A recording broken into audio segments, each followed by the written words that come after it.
Hello mga palangga, for today's video may bago na naman akong sa inyong papakita na pangkulay ng buhok. Lalong-lalo na sa mga may white hair dyan, panoorin nyo hanggang dulo. Kita nyo naman kung gaano nakarami ng white hair ng aking Mudra Bells. Dahil gusto niya mawala ang white hair ng kanyang buhok, nagpakulay siya sa akin ng blonde. Blonde talaga ang kukulay ko sa kanya kasi kahit mag-black siya, babalik din yan. Pag naka-blonde ka ng hair, hindi masyado halata ang white hair mo. Yan. Binotox ko rin po pala ang aking Mudra Bells dyan, kaya medyo straight ang kanyang hair. Maganda rin po kasi pagkatapos nyo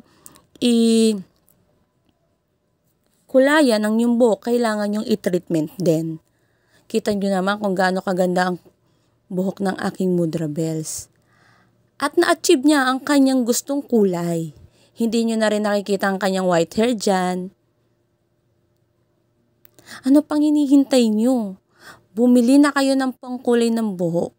Ilalagay ko sa comment section ang kulay na ginamit ko. Salamat sa panonood!